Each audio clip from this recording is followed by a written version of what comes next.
Welcome to the multimedia-verse production of CornBread. I keep fucking this up now. Every episode, I swear I get that wrong. So this is a new episode of CornBread. 115. I'm Harry in my Christmas jumper, Jurassic Park themed, of course. Joe's here with his Christmas turkey. If you're watching, you look fabulous. Thank you. You too. Thank you. But we haven't got Callum again, unfortunately. He's delivering presents to the children of Africa. Exactly. He's basically Bono. He's Bono. He's trying to make Band-Aid as well. Never grows. Yeah. Band-Aid 40. Yeah. He's only giving 40 presents to 40 lucky African children, and he's making them compete for it. It is actually, believe it or not, the 40th year. Oh yeah. Of Band-Aid. Yeah. So there's significance behind it, if a little tight, because there are a lot of children. There's more than 40 children in Africa. More. But only way more. And that's what he's been. That's what he's been growing his beard for the past that many years. He's dyeing it. He's just dyed it. That's what he's doing tonight. He's basically dyeing his beard white so that he's ready to go to Africa to deliver presents to 40 lucky African kids. By singing them a song. Yeah, that's the present. Written 40 years ago. Yeah, I think, yeah. So Merry Christmas. Merry Christmas from Callum. Yeah. Only if and all of us here at And all of us, yeah. And Multimedia Extended. I'm not going to spend the whole episode with this turkey on my head. I think you should. It doesn't feel as uncomfortable as it used to. Can you hear me alright? Yeah. Obviously your ears are quite covered. For you, you'll try your I'll best. do it. Yeah. I won't do it for you. But yeah, I actually do have a Christmas hat, but it was in the attic, and I couldn't be asked to get it out. I got a Christmas pudding one. Oh yeah. Which would have looked That I think it would have looked quite good together, but I was like, I'm not going in the attic. You could have set yours on fire. Whiskey. So we're gonna do some things. We do some things. Well, we're going to talk about some things. We were gonna do our 3-2-1 challenge results, but Joe has told me he's not quite there, and technically has till the end of the year. Exactly, it's before the deadline. He does do it until the end of the year. I feel like it's so unfair. yeah. So he's got half of the film left to watch, and where we don't have Callum with us, we felt that we might wait until the new year to sort of go through our 3-2-1 challenges, find out if we've all succeeded, and then talk about some of the remaining films off that list. So we're good, but we are going to talk about our best of the year. As we're coming up to the last episode. Yeah. And I'd also like to talk about the Game Awards, because there was the crazy announcements. I've seen like the backlash of it. I haven't really Backlash? What fucking backlash? Not backlash, but kind of just the all that stuff that's come after. I didn't really tune in to when it was happening. Yeah. So I didn't really actually. I've only seen the game people raving about what's come out. Without actually being aware of what's come out. Well, should we do this first? Break it down for me. Tell me. Okay, I'm going to go through it, and I'm going to tell you why I'm excited for a lot of things. Come on.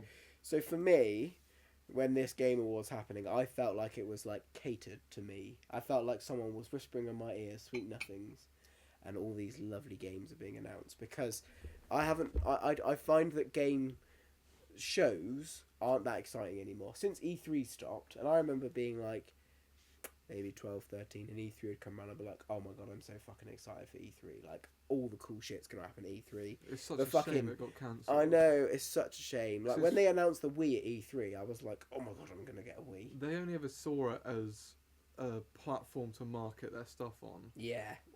Rather than it's a fan experience. Mm-hmm. It's literally like going to E3 and being there when like a certain game announced. Yeah, that's like a memory. That's a core memory for people. I always wanted to go to one when I was older, but yeah, it just died a death, which was a shame. And they also have like exclusive stuff as well. Yeah, and it'd be so like much going on. Yeah, so it's such a shame. It's all online now. Yeah. So with that being said, the Game Awards, and I wasn't really expecting the Game Awards to announce loads of stuff, but apparently they went fucking ham. I woke up in the morning and they were like, this has been announced, this has been announced. So, going to go through some of the highlights for me, and then if you want to, I don't think you want to bruise anything, but a big one was a new Naughty Dog game. I've heard this. Yeah, so it's called Intergalactic: The Heretic Prophet, which looks dope as fuck, and it's basically like stylistically, like visually stylized on Cowboy Bebop and Akira, so it's gonna be looking dope as fuck. Okay. and I think it's about like bounty hunters in space, and she's got like a spaceship, and it's like got the brand Porsche on it, which people have been like, oh, that's shameless marketing. I'm like, no, that's pretty cool, because it's like, we know now that it's in our real. world. Yeah. It's the future, and to be honest, we are going to get fucking spaceships at some point. They're going to be made by Ford and fucking Porsche or whatever. Yeah. They're going to have their brand on it. I was like, actually, I kind of like that. It's realistic. But obviously, the graphics look amazing. But that's like a sci-fi. That looks cool. Showed a few good things. Got a cool cast. It's got like Kumail Nanjiani. I can't remember the lead's name, but she's been in a few things. But someone took like a picture of some photos in the background, and there's like a few actual like actors in it. Not that people in games aren't actors, but like Hollywood actors. Okami 2. Now this was a big one for me. That's the wolf game. That's so Amaterasu, the wolf god, and basically the original Okami was from a studio called Clover Studios, who I think made something else, but I can't quite remember. Might have been Beautiful Joe, but that don't hold me to that. Right. Might have been Beautiful Joe. But basically they made these really hugely critically acclaimed games. But then they closed down after Okami, and they basically became Platinum Games, who then went on to make like Nier Automata and loads of cool things, Astral Chain. But Okami 2 is like, that's fucking exciting, because I bloody loved Okami when I played it on the Wii. And it's all like Japanese water brush. It's just cool as fuck, mate. Well, yeah, I've always seen the case. Yeah. But I've never really actually seen any gameplay. I think you'd like it. It's Zelda-y. Is it? Yeah, it's really Zelda-y. It basically is like 3D Zelda or 3D Zelda, like traditional 3D Zelda, Yeah. like a small open world. But the idea is basically that, I can't quite remember exactly, but there's all of the like colour has been sucked from the land, and all the life has been sucked from the land. You So gotta you, as the restore the wolf, colour. you've got to restore the colour and the life to the world.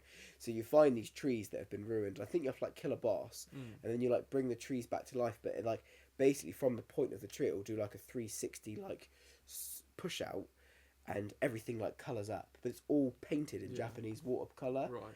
It's absolutely unbelievable. I would so recommend that to anyone looking to build a 3-2-1 list, maybe.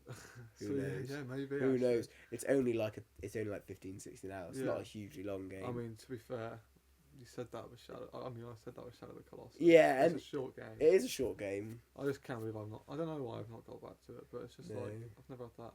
No, I that's want to alright. get onto it. But I want you anyway, to do Elden Ring, really. I But want to ask, what was it like with Wii controls? I found it slightly easy. So I actually have the PS2 version, which I've not played very much of, because you have to like paint symbols, almost like if you were to use a pen. Yeah. But on the PS2, you would You use just the use analog analog. stick, whereas the Wii, you could just like Right. paint a bomb or like a Yeah, yeah. slice and things like that. But I think it still controls really well on the Yeah. PS2 and then PS4, 5 Right. if you were to play it nowadays. Okay. So yeah, but yeah, cool. I'm very excited for that. Witcher 4 already knew about, but the trailer looks cool. People seem to be surprised that Ciri's the lead, which is absolutely fucking stupid because it's called The Witcher, which makes everyone think it's about Geralt if they don't know the actual series well. Really, The Witcher is about Ciri. It's always been about Ciri. I think after the events of 3 and 2, I haven't played 1, but not a lot of people have. But it just makes sense. It's cool. She's a great character. Yeah, not my cup of tea. No, it's probably a bit big for you, to be fair. Like Yeah. it's just it's like a 60+ hour game at least, I'd say. I mean, yeah, I've heard like it's like I've got multiple game of the year. Oh, it's a crazy good game, and the stories are made. I think you'd like some of the stories in it, and it's definitely like up there with like not quite there, but like Lord of the Rings in terms of like lore and world building and all that kind of thing. Like it is absolutely stunning, but I think it might be a bit vast for you in terms of what you like to play because it does take a long time. Elden Ring game, you see this? No. Something for me, you and Cal to definitely play, providing it's not like crazy expensive because you guys might want to. So it's a 3-player Elden Ring roguelite in a randomly generating, basically based off the first area, right? How fucking cool does that sound? And it's more streamlined for like quicker runs, so you can like jump up walls and like you level up quicker and attacks are quicker and all that kind of thing. And you have to survive 3 nights and like go around the area and get loot and stuff, and then at the end you have to like fight a big boss and hope that you're like leveled up enough for it. But they've brought bosses in from different From Software games like Dark Souls and things like that. Yeah, you only see one from Dark Souls 3, I think it is, the Nameless King. But it would be quite cool if some Bloodborne stuff turns up in there, because that's like fucking crazy game. But yeah, 3-player co-op. That's pretty cool. That sounds cool, doesn't it? Yeah, he might be carrying us for a while. Yeah, that's I mean, alright. Cal's Cal's pretty good. decent, yeah. I think because it's like, because you all start at the same level, you all just kind of work together, don't Yeah. you? And it's just kind of going through it. But I mean, you're gaming prestige. Yeah. And I'm gaming scum. Maybe. No, you're not. The split fiction game looks pretty cool. This is by the guy who made It Takes Two and A Way Out. Looks really cool. And then the other thing that I felt was really catered towards me is that they have rebooted a game called Onimusha. Now Onimusha was a game that controlled and had similar camera angles to like old school Resident Evil. Completely fixed. You'd kind of rotate on the spot, but it was a samurai game. Familiar. Yeah, it was like a samurai game. You definitely would have seen copies of it in the shop. But they're basically rebooting it. I don't know what it's sort of going to control like, but that is fucking exciting because I absolutely love Onimusha. Yeah. Onimusha Warlords. That's the one I used to play, and you fight Dragon Siege. That one's weird. That's you. It's got fucking recognize him from Leon in it. Yeah. He's in it. Jean Reno. Yeah, Jean Reno. That's it. And you'd like fight like a giant mech robot with a machine gun. It went such a weird place, but I'm hoping this doesn't do that. Fair. Yeah, I've seen that cover quite a lot. Yeah, there's a few. Dawn of the Dreams. Yeah. But some Borderlands 4 stuff, and Turok as well. I used to love Turok. That's returning as well. Like a lot of like cool things happened from this Game Awards, and I was like, that is like catered to me. Like someone's turned up with everything I ever wanted. Amazing. Bar The Last of Us 3, but I'm happy that Naughty Dog are doing a game. Do you know what I mean? Yeah. Yeah. It's We'll see. nice to see. Yeah. That last one was officially like Uncharted 4. So they've done Uncharted 4. The Last of Us 2 came out after Uncharted 4. Yeah. And then that was it. But there's like huge development cycles between them. But they have two teams. My concern is that The Last of Us 3 might take longer than we would have wanted because they spent a lot of time doing the multiplayer game, which they scrapped. Right. So I'm hoping that doesn't take up too much of their sort of precious time. But we'll see. But yeah, cool. Right. Should we do our best ofs? Yeah. And then maybe finish up with a couple of reviews and then call it a shimmy. Shimmy, yeah, shimmy, yeah. Get our Christmas dinner pizza. Yeah. 100%. You start. Right. Okay. All right. Let's start with films. Let's do films. Start with So, films. one of my films is I'm gonna review one of them in a minute.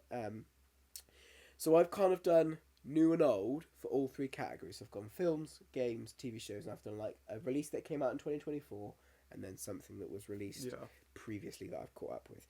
So my films, for new, I've picked Anora because I just think it was a really fucking solid film. I don't really think there's anything wrong with it. It was a stunning performance, stunning direction, great story, humorous, a lot of heart. I just think it was really good. I think it's going to do really well at the awards season. I think Mikey Madison is probably in with quite a solid shot of a Best Actress Oscar. I think it's going to do really well. And I just liked that I've recently wrote an article about my sort of slight disdain for the fact that this year just feels like it's all been sequels. Yeah. And like the smaller films don't get a much runtime in the cinema, and that no one's like making like big franchises anymore. Like you look back to like the noughties and you had like Pirates of the Caribbean popping off, and then they just shamelessly made loads of sequels. And like there's no new IPs which are like big budget franchises, are there? And if there are, they flop because people aren't going to cinema to see them, which is a huge shame. But I just liked that Anora was like this slice of like cinema that still exists, even if it was in the cinema for like 3 days. And then my old film is The Tale of the Princess Kaguya. Kaguya. Dude. Which I'm going to review later, but that was a really, really good. And I did not think that I would like a Studio Ghibli film that wasn't directed by Hayao Miyazaki as much as I did. It was a fucking phenomenal film. But I'll review that later because I've not done that yet. Go on, right. Hit us with your films, Joe. So, I'm not very conscious of how many new films I've seen this year. you might have to help me. Okay. So I know I've got Paddington in Peru, Yeah. Oh yeah. which I've been to the cinema for. Yeah. What else have we been to the cinema for? Well, you haven't been because you never come and saw fucking Alien Romulus. No. I'll just fling Boy Kills World. Boy Kills World you came to. Godzilla X Kong you came to. Godzilla X Kong, which is Did you see definitely Civil not War, another. did you? No. Abigail? No. Boy Kills World. Kingdom of the Planet of the Apes. Furiosa. No.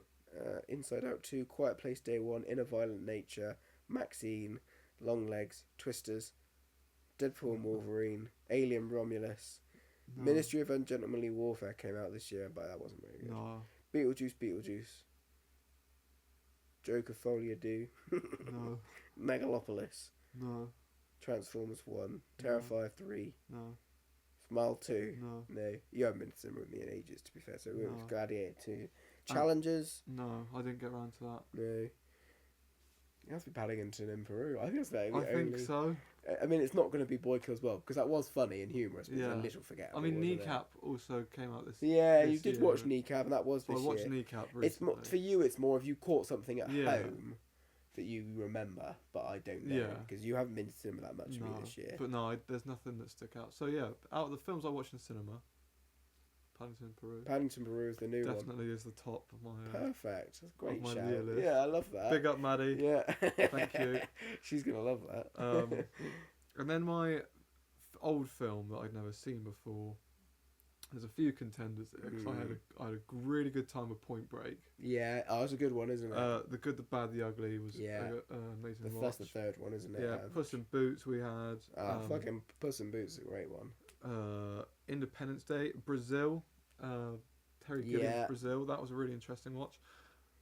But One thing stood above them all: I Apocalypse Now. didn't realise you had watched it this year. Did we talk about it? I'm pretty sure it was Yes, this we year. did. We did Yeah. talk about it. Yeah, you did Yeah. watch it this year. I do remember. Actually Yeah, talking yeah, about it. and yeah, How it's- fucking good is that it's film? such a good film. It's just ridiculous.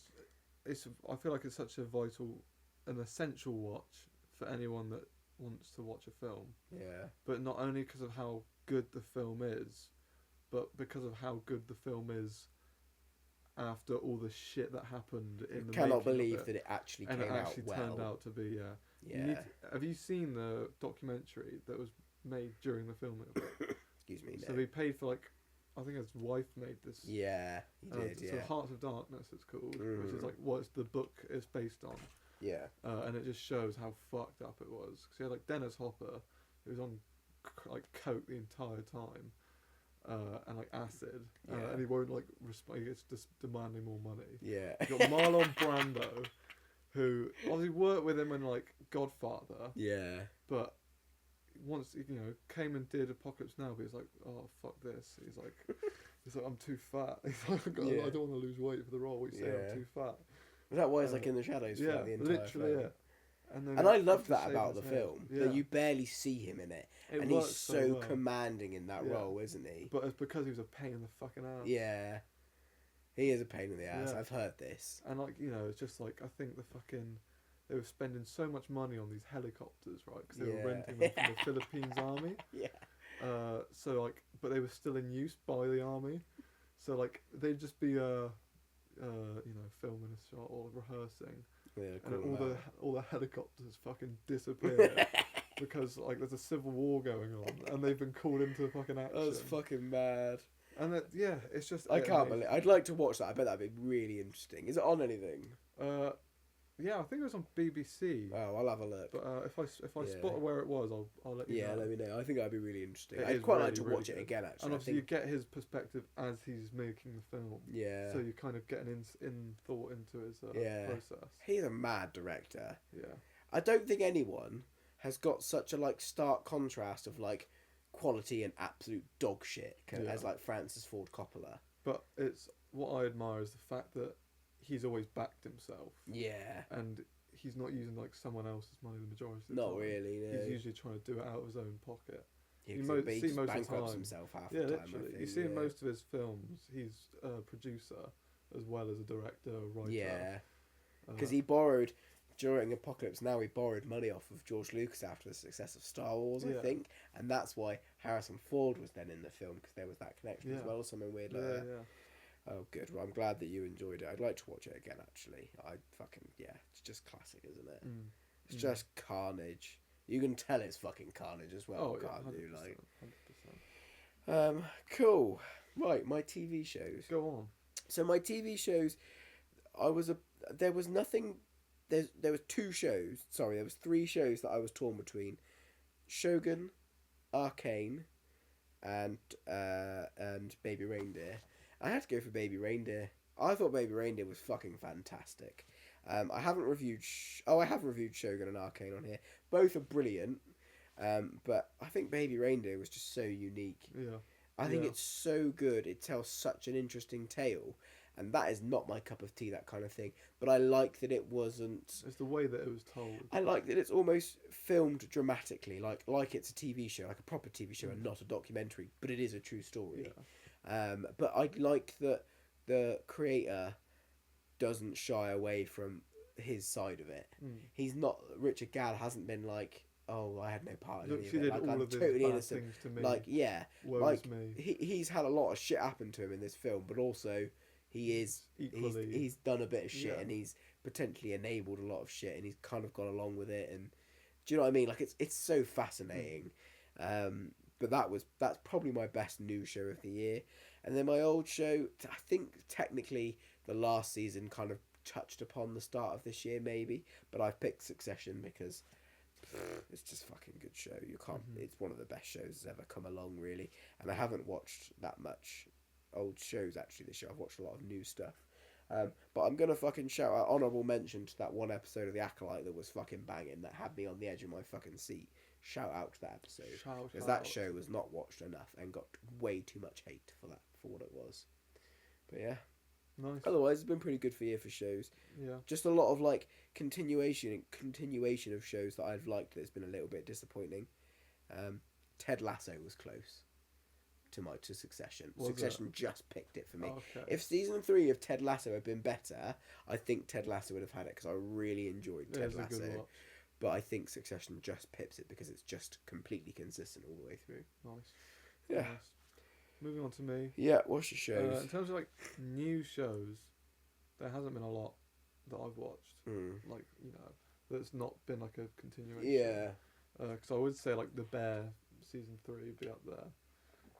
Yeah, you could have that. No, You I'm gonna could go have for that. Baby Reindeer as well. Yeah. Because it does stand out as like, it was it took over like everything. It did. But as well, But it was just actually so good. Yeah, it was actually good. It didn't. The hype didn't betray it, did no, it? exactly. That's Yeah. where exactly you're right. My old series is Twin Peaks. Again, that was a close for me. That was close. It was. I mean, both my 3, 2, 1 choices, Avatar and Twin Peaks, probably the Closest. two closest. Yeah. Yeah, but it will be Twin Peaks. I just fucking love it. It's just. Yeah, it's a whole world you can like fall into. Yeah. It's fucking mad, it's isn't just- it? Yeah, and its own. It complete must own be thing. almost. I think what David Lynch has done is almost become inadvertently the most iconic director of all time because, in a way, because no one quite knows how he does what he does, Yeah. and he doesn't really have a genre. And when everyone refers to making things like David Lynch, they just say, "Oh, it's a bit Lynchian," Yeah. like they do with like Lovecraft. Oh, it's a bit Freudian. Lovecraftian. Freud. Do you know what I mean? They Yeah. use the name of the person to describe Yeah. what it is, and that is so iconic. Yeah, because no one else. Because no one else capture can it. either emulate it, and if they are copying it, they don't really know what they're copying, bar trying to like get his signature style. Yeah, just copying what he's already done before. Yeah, but Twin Peaks is the embodiment of that. Like Yeah. the season 1, for me, it's like season 1 to up until you find out who killed Laura Palmer, and then some of the end of season 2, but are just absolutely iconic. And the following, And the series. Oh yeah, the film I thought was fucking the banging. film was great. And then I also really liked most of the show. I just found the show a bit like fucking, what the fuck is Yeah. going on? Yeah. Doug Yeah, in the Dougie. fucking, and he's in the fucking casino, and that fucking weird thing is Hello. like, and he's like, he just jackpots everywhere, and he's just like inadvertently good Yeah. at everything. His coffee cup was like, "This is Dougie's coffee." Yeah, it's just fucking weird, yeah, man. yeah, I love Gordon in it as well. Yeah. David Lynch himself. yeah. And what I love about the film as well, going back to that, is that I feel like even if you watch that having not seen the show, Yeah. you You'd be could alright. still feel that's a good film. You could enjoy the film. The only problem is with watching the film first is it completely spoils who killed Laura Palmer. Yeah. Because obviously it happens in the prequel. Yeah. So I'd say if you didn't really care that much about watching the entire show, you would enjoy the film. But if you're going to watch all of it, don't watch the film first. Yeah, Because absolutely. I said that to you. I was like, Yeah. don't do it You literally, chronologically. you watch it. Yeah, 1, 2, film 3. Yeah. Cool. Cool. Right, I should have highlighted at the start of the episode. I've just come out of a bit of a weird cold. Yeah. So if my voice is a bit odd, I do apologise. I feel like my laugh is all different and everything.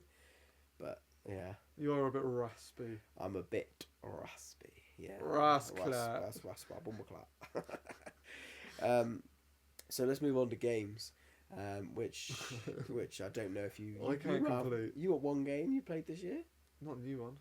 No, but you've done Yeah, one game. One, actually. No, new one. You've played Call of Duty, and Yeah, but I know they're the same every year, but yeah, I could throw them in.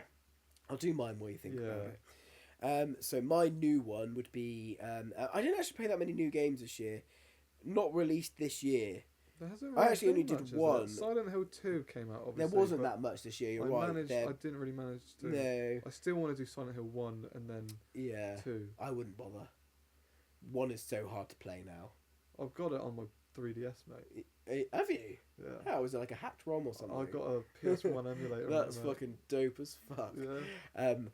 One is I've played a bit of one. The problem is it's really hard to go back and play games like that. It's like Yeah. playing the original Resident Evil 1 Yeah. on the PS1. It's just fucking hard. There's no story correlation. I would recommend I've only ever played one like all the way through of the Silent Hill games. But there's not been a lot out this year, right? But the game that stood out for me was Elden Ring: Shadow of the Erdtree, which I know is a DLC, but to be Yeah. honest, it's a 30-hour DLC which has its Yeah. own like plot. So See, I was I like, was a bit nerved off with that at the Game Awards. yeah, a lot of people said The this. fact that it is a DLC and it's riding off the wave of how successful Elden Ring was. Yeah, But but if you played it, I know it does but, feel like it's robbing the place of another potentially game. another Yeah. game that I think it was weird to put it in there because it was definitely not going to win because of what it was. Yeah. So it might have been better to honour something else, but. Yeah. It is amazing, to be fair. But yeah, Shadow of the Erdtree, I think, for me, I felt like I climbed like Mount Everest in completing that game because some of the bosses are so hard, and the last boss is just unbelievably hard. I think they've nerfed him now, All right. and made him a little bit easier, But they had when you did it. but they hadn't done it when I did it. I did call in for support from like people from like Yeah. friends on the game, but yeah. And then my old game is another From Software game called Bloodborne. Oh, wow, you've Because done I Bloodborne. actually didn't realise I did that this year. I thought I did it last year, but it's on my list, so no. I fucking loved that game. I think I could give that like a 10 out of 10. I've rated it 9.5 out of 10 for some slight aging issues with like a very couple small mechanics. Yeah. But that game is just immaculate. It's such a good game, and the like Victorian horror going into this sort of like Lovecraftian horror is just it's so good. It's such a good game.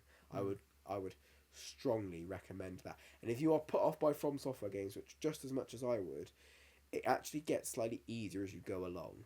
Once you get past, I can't remember his name, but it's Father Gascon.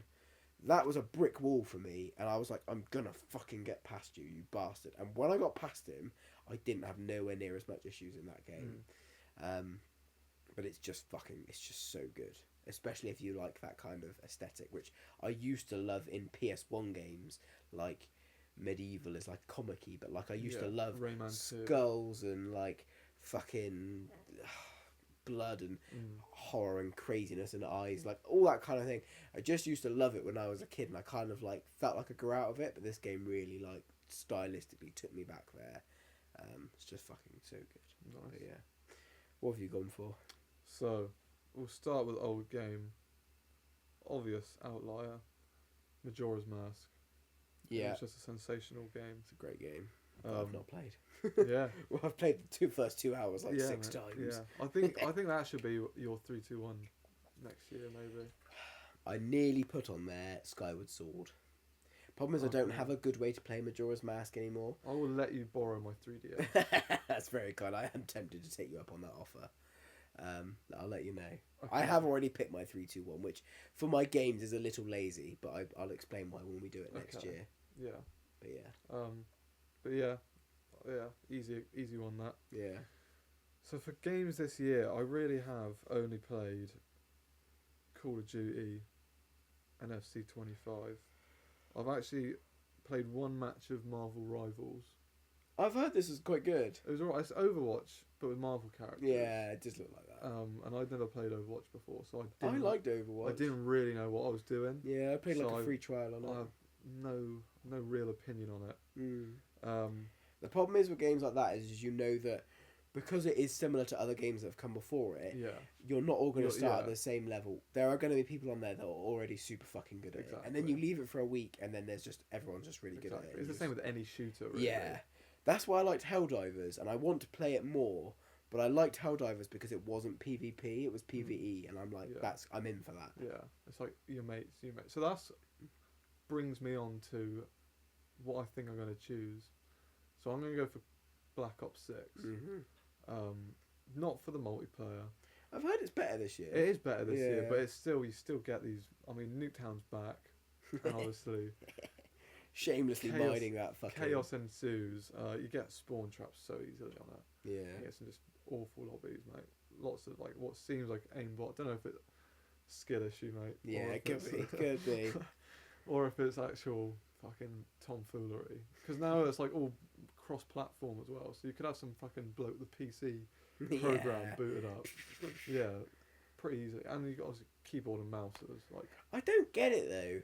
I Pe- don't. For me, you I'm see like, people what that the can fuck do is it the now. satisfaction in cheating? In it. There's no benefit to it because you're not really Exactly. playing the game. No. You're just kind of like, what's the point? Yeah, I know. I agree with you. But I've enjoyed the multiplayer because it's brought me like an old group of my friends back together as well. Okay, that's a wholesome Yeah, Christmas story. it's a isn't wholesome it? Christmas story. We've all been like literally people I haven't spoken to in like years. Yeah. Who like just joined the party one day and like, fuck yeah. Yeah. But now we're in like an active like group chat where Yeah. we're trying to play every night. It's pretty cool. But multiplayer is not the reason I've picked this game. The campaign. It's zombies. Oh, the zombies. Zombies is back. I've Yeah. heard all three aspects of it are good. And this year. zombies is class. Yeah. Again, so we've there's been a few new maps which I've done the Easter eggs on. Mhm. One that I've actually completed, one that I've attempted, and one that I'm yet to do. So it launched with two. I did a third. I did the third one. I did it before the directed mode it came out. Yeah. So it was where it tells you. Do they have local co-op? Yeah, Is it? Yeah. Should just blast some zombies tonight. if you want. Yeah. We can do split screen, and we can do a split screen online if we wanted to. I could be tempted for that. But yeah, so that's probably that. I lost. Sorry, Sorry.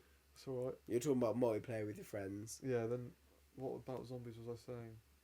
Yeah, they added 2 maps to start with. Mm-hmm. Then the third one came out. Did the Easter egg without having any directed mode being out, Yeah. which is where it tells you how to do the Easter egg. Yeah.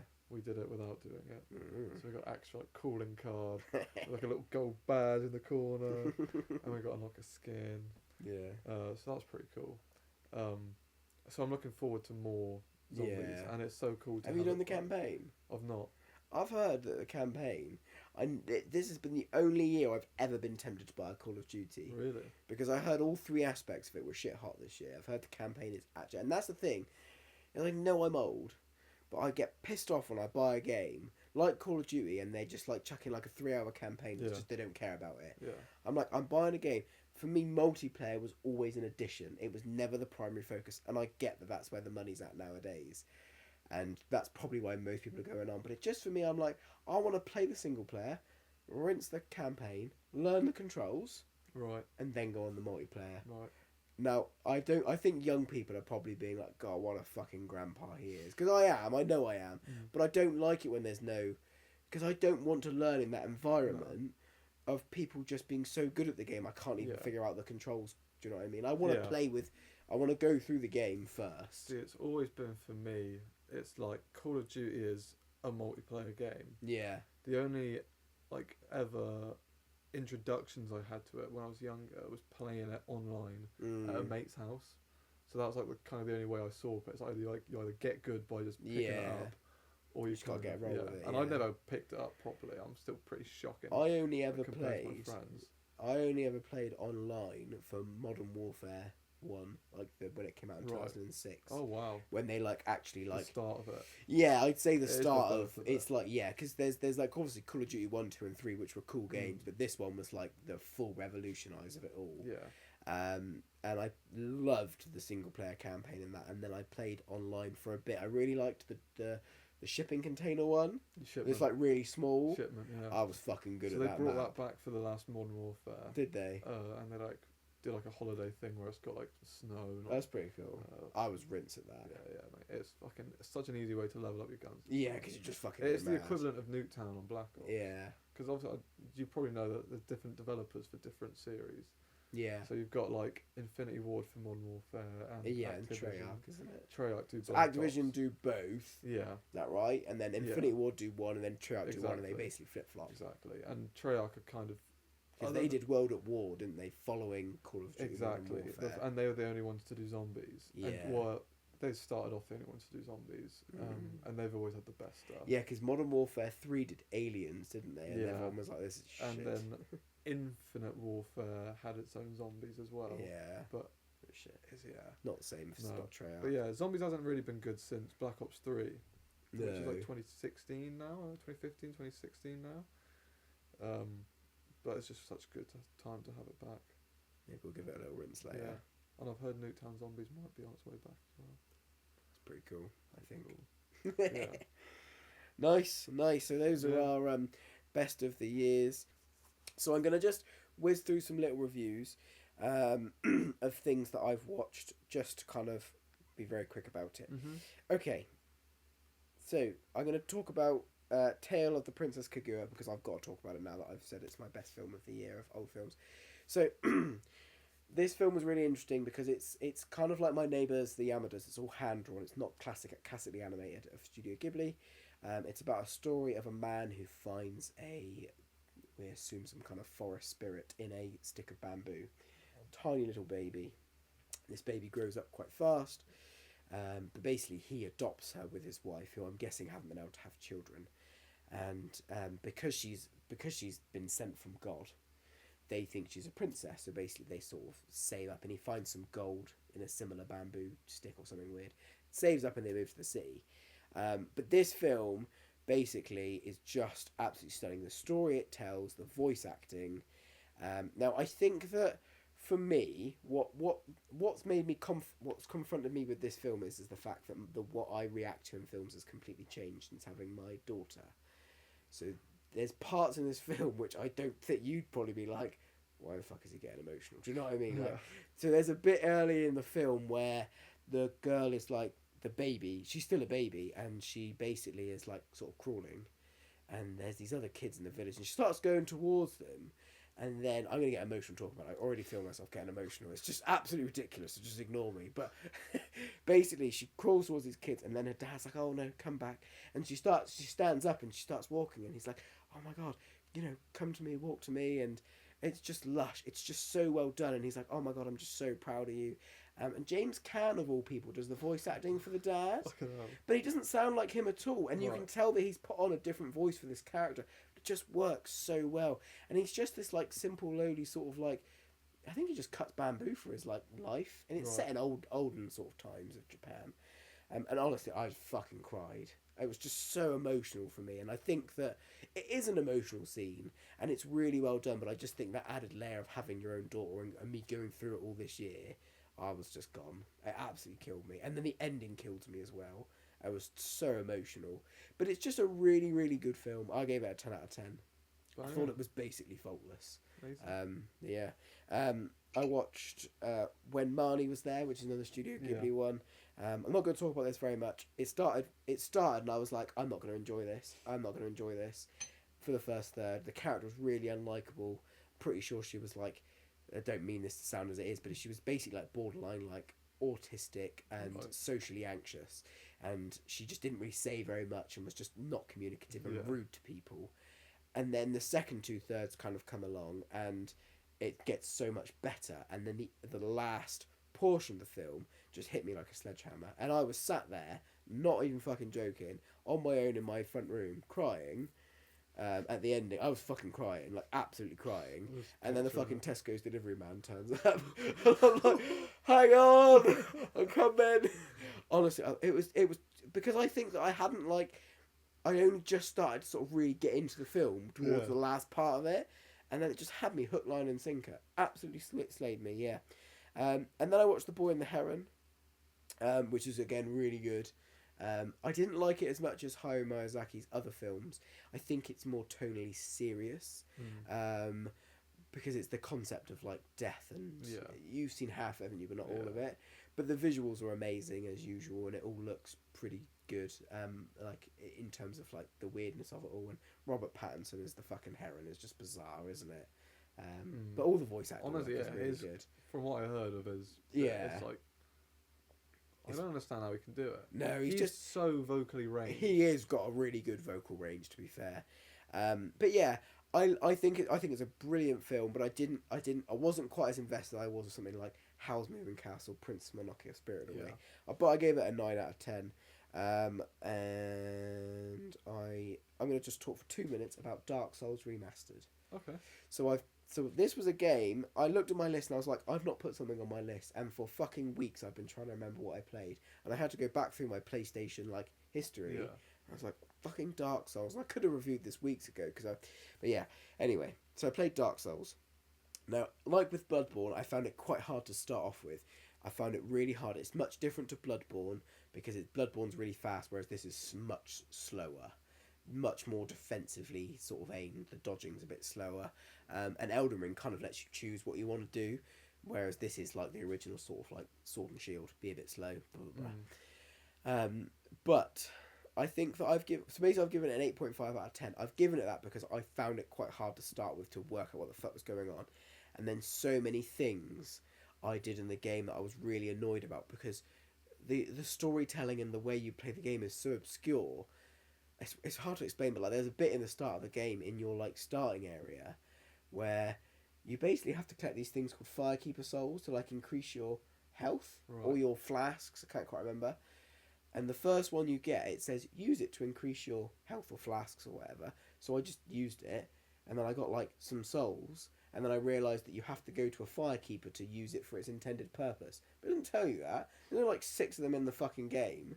So I'm like hambling through the first portion of the game with like no extra help, because I've just eaten a fucking fire soul. Anyway, so I get one later, because the Firekeeper at the starting base of the game has been assassinated, right? So then you go to this alternate world where you get that Firekeeper soul. I'm like, great, I know what to do with this now. I'm going to give it to a Firekeeper to upgrade my health. So it does do that, but then this starting area, which is pivotal to the game, you can't rest there, because there's no Firekeeper there, and the fire's gone out. So you can't rest there to restore your health and fucking potions. I was like, oh, for fuck's sake. So you keep having to go I had to go like different areas, and eventually you get one that's quite close to there. But I was like, oh my god. And you can't fast travel for the first half of the game until you kill 2 ridiculously hard bosses. And I'm not joking. They are so hard. They're hard because there's 2 of them. And you cannot like just focusing on one. Oh, it's just so annoying. It took me ages, and eventually I managed to work out that you could summon in an NPC to help. But fuck me, was it hard. But basically, the game is amazing. Don't get me wrong, it's so good, and I really enjoyed the DLC for it. Like I loved it, but I think that it would be higher reviewed on a second playthrough, which I'm probably never gonna have time to do. But the first playthrough, I was like, this is so unforgiving. And some of it's a little age, kind of like Bloodborne was, where it's like the first one. There's a segment where you run through and you get shot with a dart, and if you get shot with a dart, you're fucked. Yeah. And it's like just brutal. You have to fucking absolutely leg it. It was doing my head in. It probably made me rage more than Elden Ring did, like proper rage. I was like, this is fucking pissing me off now. How the fuck is anyone supposed to do this? Do you know what I mean? Like, ugh. But yeah, no, 8.5 out of 10. Nice. Solid game, but definitely prefer Bloodborne. Yeah. 100% Bloodborne was better, yeah. Nice. Cool. Sorry, I just wanted to That's alright, no? spizz through some things All there. good? Yeah. Do you want to pop off anything? Or are you happy? No. Do you want to talk about kneecap or No. no? Save I'm it for happy. another day. Yeah. Cool. All right. Well, thank you for listening. Thank you for sticking with us all year. We're sorry it's probably been a bit of a tumultuous year in terms of our release schedules and stuff. Sometimes life gets in the way. Yeah. And until some famous person notices what a stellar podcast we are, or a business, and sponsors us, it's probably going to be that way for a long time because we all work full-time jobs and this is just something we love doing, but it is never going to be very organised. No. So yeah, if you're listening, Elon Musk. I hope he's not. I wouldn't want him money. No, I don't want His him. money. Yeah, whose money do we want? Someone cool. Jeff Goldblum. Jeff Goldblum. If you're listening, fucking hurry up and sponsor. Do us a cool jazzy theme tune. We have already got a really cool theme tune made by Callum, but I feel like even Callum would say Jeff Goldblum could really spice that up. I agree. But yeah, no, we need your sponsorship dollars so that we can do this every day of the week. But it's not going to happen. No. So yeah, but no, we do appreciate your listeners. Merry Thank you Christmas. for tuning in. Have a wonderful Christmas Happy and New Year. We'll take a little break as we usually do, but we will be back at some point late January, I would say, hopefully. See you then. Auf Wiedersehen. Auf Wiedersehen, mein Pet.